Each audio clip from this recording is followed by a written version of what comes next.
Welcome back for another video, and today we're going to be looking at what I think is the best defensive unit in the league. We're going to be looking at Arsenal, and we're going to essentially be looking at why I'm bullish on them, why I'm warming to their assets, and which assets you could pick to help bolster your rank. If you have been enjoying the videos, if this is your first time to the channel, do consider subscribing, as we have a bunch of preseason content coming and content throughout the season, and make sure to like the video.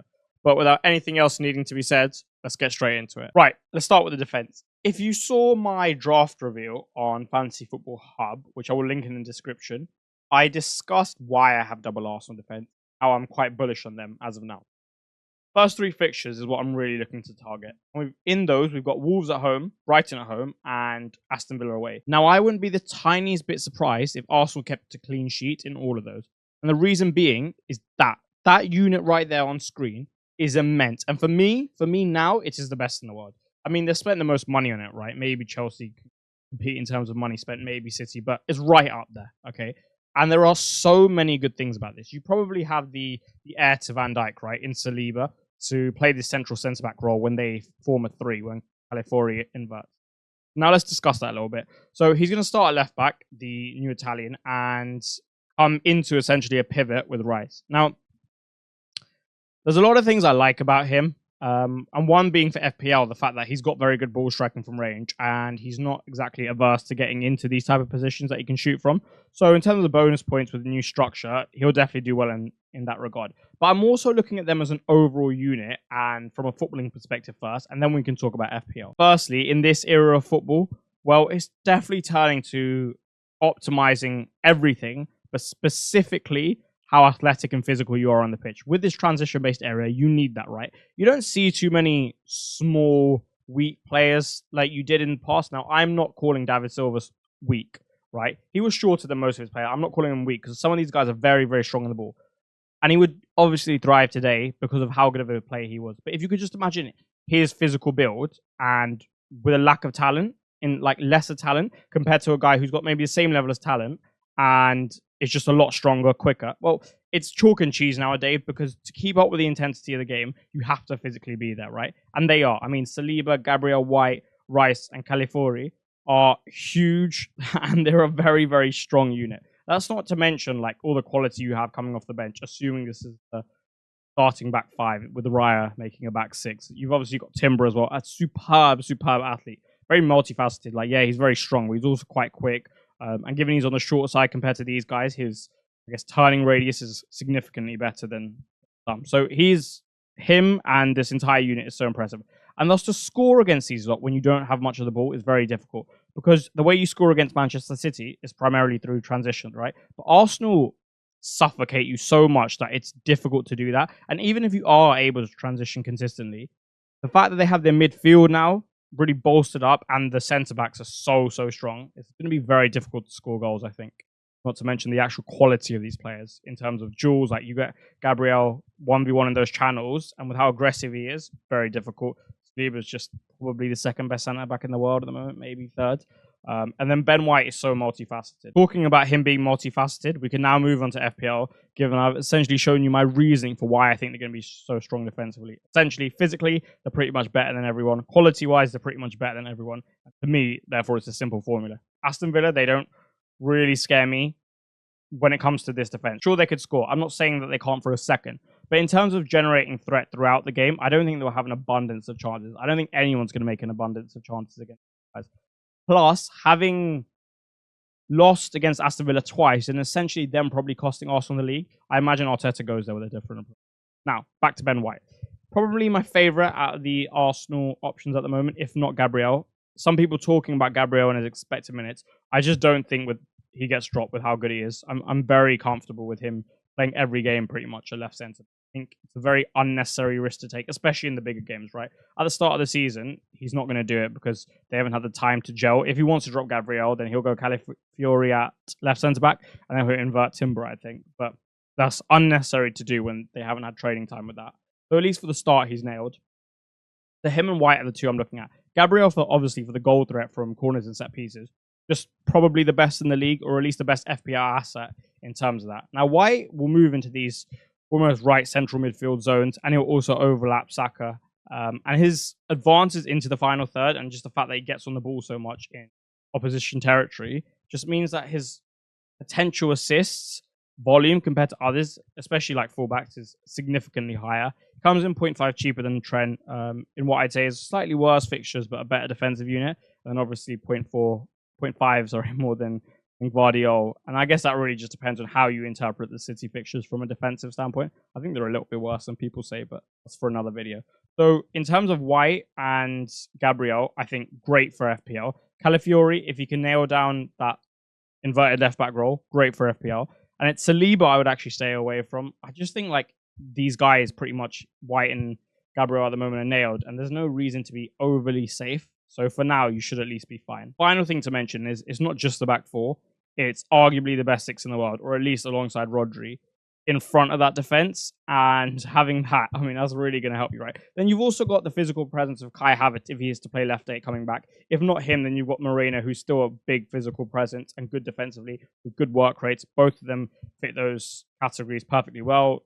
They're big, they're tall, they're strong. They can both play together with Havertz at 9. So again, from set pieces, it's very difficult to score.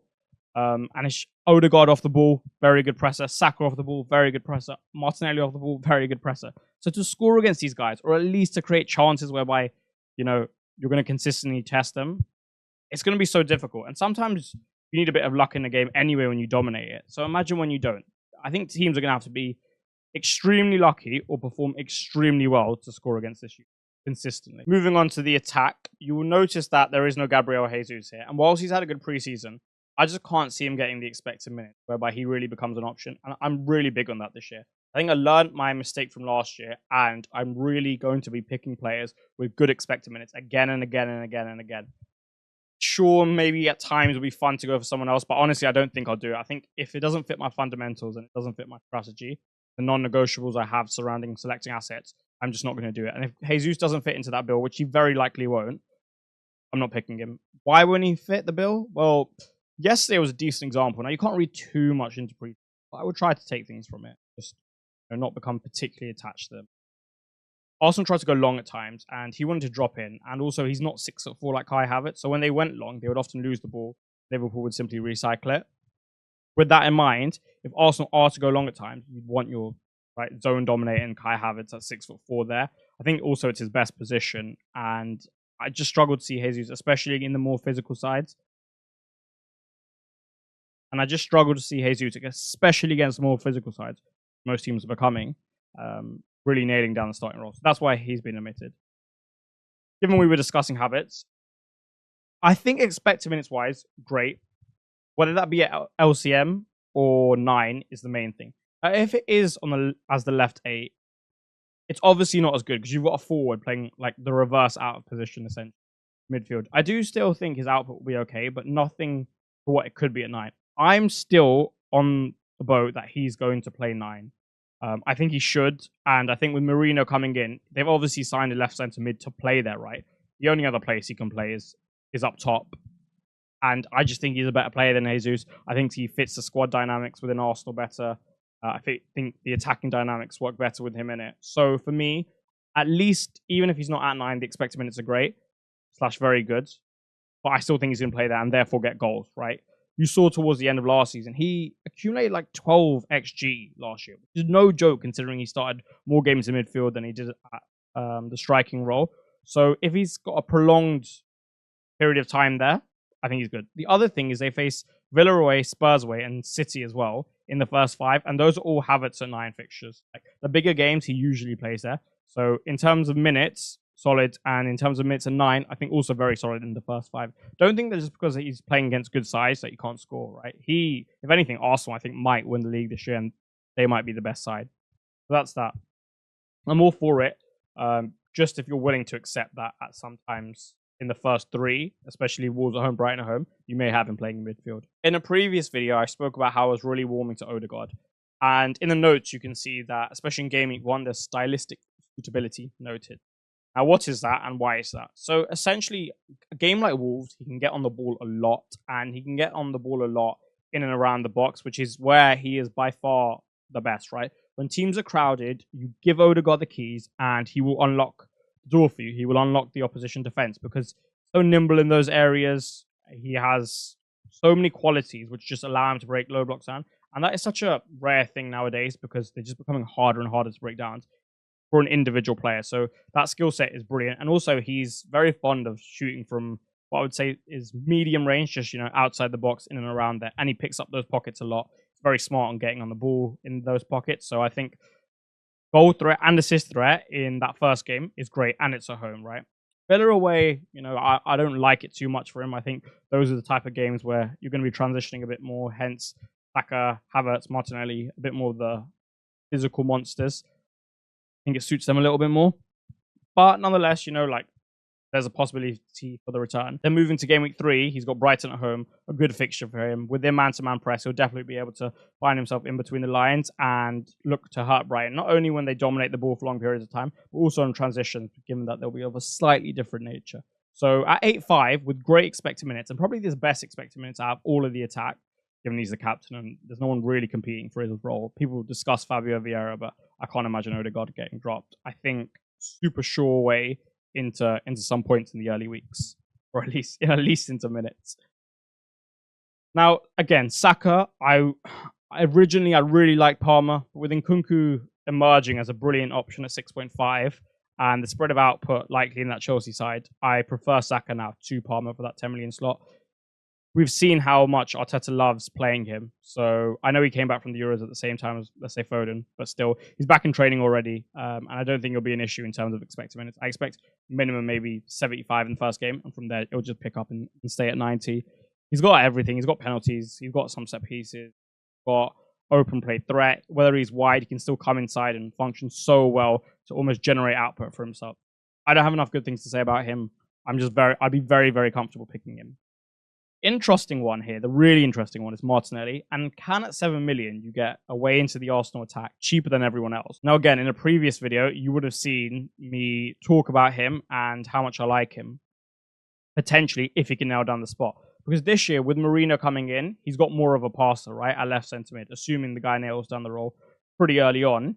So does he need to stay as wide on the touchline? Well, probably not, because now that it's not Havertz crashing from 8, Marino's not going to really be crashing in the same style, so Martinelli will be allowed now to come into the half spaces. It won't be overcrowded, essentially, and, make consistent runs beyond the last line and hit those lines again and again and again, almost a little bit like rugby. And we've seen how good of a finisher he is. There's a reason Brazil have played him at 9. There's a reason he has the goals that he does. And only about this time last year were we talking about having him in our squad because of how well he did in the previous season. So there's something to keep an eye out for. Arteta's often tweaked his system. He's had a lot of subtle variation. And if he does it again, whereby Martinelli has his freedom and he's not shackled to the touchline, well, then honestly, he could be a really good asset. So I'm going to show you some practical applications, some squad structures that you can build with Arsenal assets. And if you would like to see the ratings of these teams, if you would like to see how your team scores or any team scores that you create, then you can do so with our AI tool. The link is in the description. I strongly recommend at least trying the AI. And from there, you'll definitely be at least interested in buying. Very general statement. But in terms of the price for what you're getting so much. You're getting team reveals from some of the world's best, including Ben Crellin, FPL Salah. All of these guys have phenomenal finishes. You're getting customized statistics tables, points predictors, an AI chatbot, obviously the My Team AI tool, and other stuff, like really, really good stuff. So I definitely consider it. And like I said, the link is in the description. You can get 50% off right now. Right now, there's 50% off and money back if you don't win your mini league. So I would strongly consider it. Why don't you just try it for a month? There's 3 different plans. If you don't like it, then you can cancel. Any questions, please feel free to leave them in the comments. I'm happy to answer them. But for now, let's look at the practical application. Right, so the first 2 are very, very similar in nature. Yes, they're both double defense, and one's a 3-5-2 and a 3-4-3. But realistically, there's 2 differences. In the first draft, you've got Havertz at your 8 million-ish price point, and you've got Son as the premium midfielder. In the second one, we move to a 3-5-2, and we get Bukayo Saka instead of Son, and Bruno instead of Havertz. Now, what do you have with the second one? Well, you have 2 penalty takers as opposed to 1. You have midfielders who are traditionally better with regards to points. But in the first one, I think Havertz, and I've spoken about this before, could take away a little bit from Saka's output if he is to be the number 9, simply because he dominates that box. He's such a presence that he's almost a bit like a magnet. And with that in mind, I wouldn't be surprised, especially with Odegaard taking up those central spaces at times as well. I wouldn't be surprised to see Saka score goals for sure, but also turn a little bit more into a creative force. In terms of the other players in the draft, it's essentially just there for the price points. Obviously, Eze is an ever present. I think he's such a brilliant option. Everyone does, and for the right reasons. So in terms of the other price points, like I think it's very strong. You've got two 6.5s and Eze. In terms of the structures, they're obviously very strong. You've got competent assets across the board and price points which are very flexible, which I really like. Obviously, the 3-4-3, given you say 0.5 on Bruno, does also have a bit of a stronger bench with Konsa on there. That is something to note. The reason I've gone Gabriel and White is for reasons I discussed earlier. White's open play threat, Gabriel's set piece threat. There are going to be times with this double defense that you are going to really bink, because maybe City and Liverpool have a little bit of a tough fixture, right? Gaming 1's a decent example of this, right? Vardio has Chelsea away. I'm pretty sure he concedes. These guys have Wolves at home. I think they're going to keep a clean sheet. Gabriel and White just takes one attacking return, and yeah, sure, Vardio is just one player, but let's say he ends up with a 1 to 2 point. These guys keep a clean sheet, and just one of them gets an attacking return, which honestly isn't the most unlikely thing in the world, right?